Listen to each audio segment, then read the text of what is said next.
Entra na roda, o maracadão me chamou pra bater palma e batucar tambor. Latin America has superb creative people. Some of the best creative people in the world, without doubt.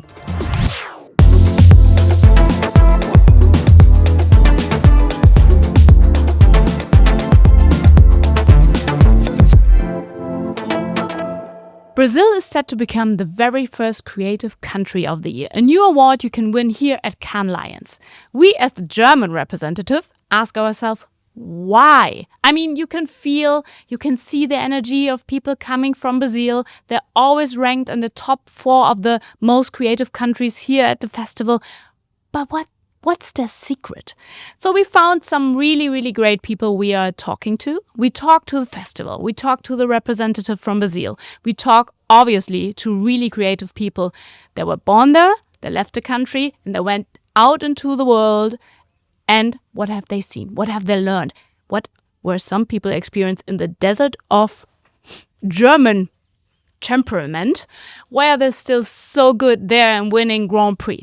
So stay tuned, watch it, learn something, and maybe you can take something home. Maybe your country will win Creative Country of the Year next year. Stay tuned. The first person that comes to mind that should know why Brazil is so creative is Simon Cook, the CEO of the Cannes Lions Festival. So why have you introduced that one?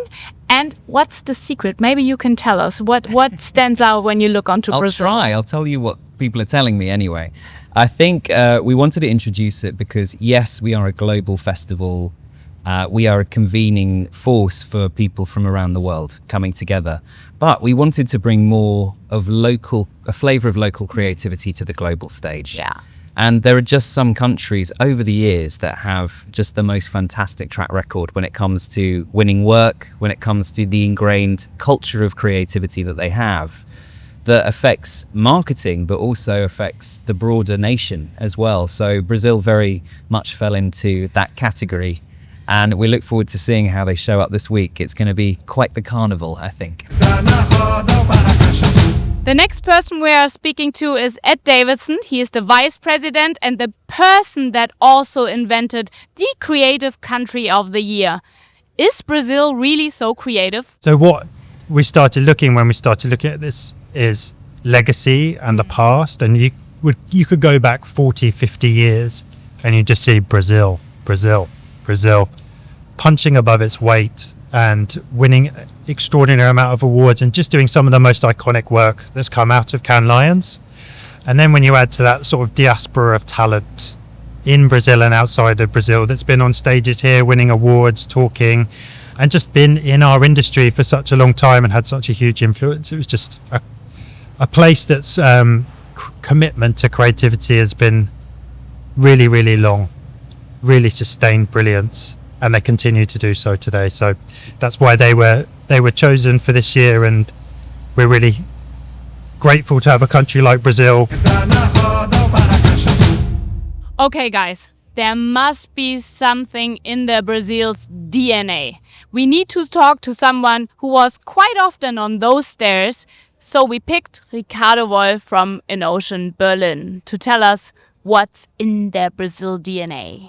You told us, and you were 18 then, so I don't know if you knew about that story already when you started, but you told us that there's something called artistic cannibalism in Brazil, and that's in all of you guys. And before I start explaining what it is, maybe you can explain the story behind it is, and what's in you guys, that you take stuff, mix it, and I say create something new, but you can also do the word you used. This is the point of anthropophagia. You know, you eat a lot of references, you mix with something that is uniquely Brazilian, and then you spill it out. And that can be found in visual arts, in music, in cinema, in poetry. It also happened in the 70s when, for example, we incorporated but have people like Caetano Veloso, Gilberto Gil, incorporating the electric guitar and starting a new movement. Also happened in the visual art. So I would say there's a burning desire for creativity in Brazil that when it's mixtured with outside influences, it becomes something unique. So that is my take on it. I love that take. Would you say that at the moment we're maybe again on a peaking point, because we saw that 16% more of entrants from Latin America here within the festival. We see many Brazilians being here, coming here. Now this high focus on Brazil was becoming the most creative country. Do you think there's a new movement within Brazil maybe?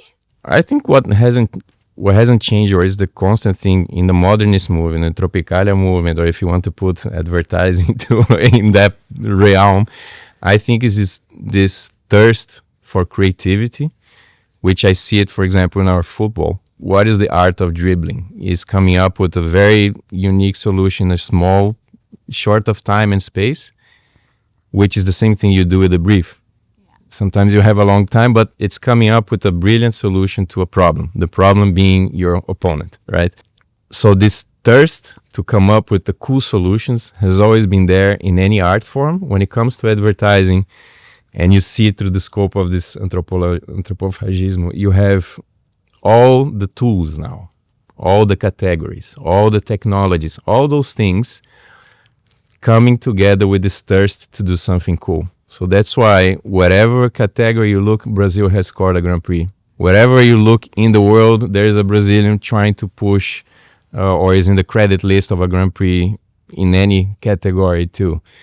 So for me, it comes with this desire to dribble, to come up with something unique. And then, together with the tools, you always find something new. Okay, that was already quite impressive, but we need another one from Brazil. We need someone who is even maybe longer in the business. PJ Pereira. We talked to Ricardo Wolf and he told us that Brazilians, he told us the story about cannibalism. So that you guys eat stuff and then mix it up and spit it out, and it's new and creative, and that's in you. Would you also say this story is something that's in all of you Brazilian in some kind of way? That you always take stuff, make something of your own out of it? I think that's pretty fair. If you look at pop culture, for example, Brazil, if you go to look at the rankings at Spotify, to take music as an example, Brazil is one of the only countries where local music competes with international music, but international music still plays.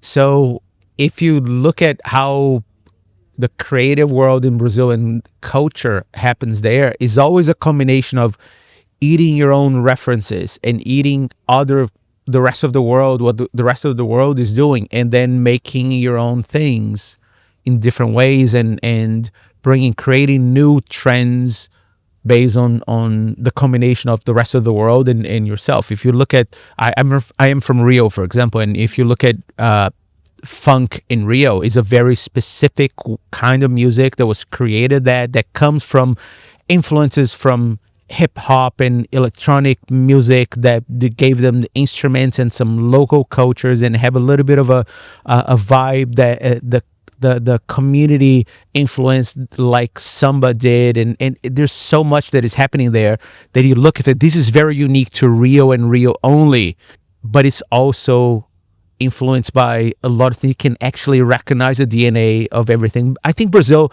is a country that is such a big combination of different cultures from an ethnographical standpoint. To have people that immigrated from parts of Europe, there are of course the indigenous people. There are people who went to Brazil through the diaspora, the African diaspora. There are people they're Germans, they're Italians, they're Japanese, they're Lebanese. And my family is from Lebanon.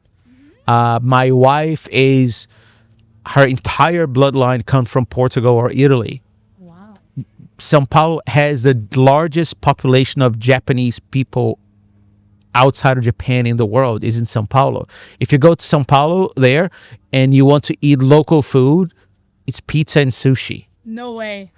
So Brazil is this combination of things that is local and international and absolutely shameless of that carnival. We have the Creative Country of the Year, Brazil. We were talking about fighting. I have the feeling that Brazil was fighting to be the Creative Country of the Year. Could you explain a little bit to me what does this title mean to Brazil? I think it means a lot, especially for people my generation that has been doing that for 20, 30 years, because we have been working really hard to prove that we can do too. Like growing up in the business in Brazil, I would look up and say, okay, we don't have the budgets that the US has, that the UK has, or Germany has. We have our budgets much smaller, so we're going to need to prove our worth in more. I will avoid creative ways here because everything is creative, but more resourceful ways. So from that answer, I take that it means a lot to Brazil to win Creative Country of the Year, but they will not stop fighting just because they became Creative Country of the Year. They will be coming again and again and maybe getting even bigger and bigger and bigger, right? I'll say that winning the Creative Country of the Year is a battle of decades of fighting for relevance when we didn't have all the elements to do it. And I hope that we keep the fight on, because if we just believe too much that we arrived, then we lose the one thing that we built, that is this crappiness. It's like, you know what? We're not supposed to be here, but they're going to need to recognize us. They're going to need to respect us. And we did that through the work. And we're going to need to do that next year again and again and again. Maybe one year we're going to be the second time Country of the Year. I don't know when that's going to happen, but I'm pretty sure the country is going to keep fighting for that. When you look onto Brazil now and see young creatives over there, what's the potential they have there? I left Brazil 20 years ago. There are people who are professionals in this business right now that were born after I left the country. And it still fascinates me how, regardless of that distance and time, the country continues to surprise me with this very odd combination of artistic flair and innovation, and this incredible ability to find these unexplored areas where no one is paying attention to. And they say, here, no one is looking. There's an incredible opportunity to be creative.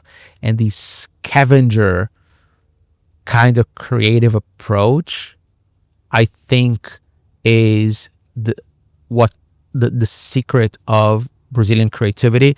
And I still see it today, and it still surprises me and still inspires me. And feel like, oh, I learn every time I come here and I see what the country is doing and all the work that is coming from there. I come back home in the US feeling a little bit smarter. Like, okay, those kids are teaching me a lesson again. You know, it's very inspiring for that. Behind every successful country, there's a successful representative. So let's talk to Esther Dow, the representative for Brazil. You are the representative for Brazil, so you must be the person knowing what does this award, being the Creative Country of the Year for the first time ever, mean to Brazilians? Well, it means a lot. I must confess to you that we are very proud, but we are not surprised, because we have a long history of winning Lions and Grand Prix, and we are a very creative country. So we understand that this recognition would come, but it's a special honor to be the first country to be chosen the Creative Country of the Year. It's a reason of great pride for all of us. We saw within the Lumiere at night when the awards were up there, we saw you guys cheering so loudly, so powerful, so much energy in there. What does this moment of receiving a lion mean to a creative person from Brazil? It means a lot. We try to understand that we are not competing against each other, but when we are here, we are all competing for Brazil. So it's a community that empowers itself. So we are always cheering for each other, because at the end of the day, we change companies. We are working here and then we are working there. But what is important for us is that the whole community, the creative community of Brazil, gets stronger after every edition of the Cannes Lion Festival. Entra na roda o maracachá. Okay, I think we got them all, and I think we got it all. We understood, we heard, we listened, and to be honest, it really touched my heart. Now, as we Germans are, we go back home, we see what people told us, we see if we can maybe be a little bit like them, and then, hopefully, fingers crossed, next year, Germany will be the creative country of the year. I hope you liked our tiny documentary. If you are sitting there and thinking, well, I would love to listen more to PJ, Ricardo and all of them, no worries. This is only the short version. The long versions you can find also on our YouTube channel.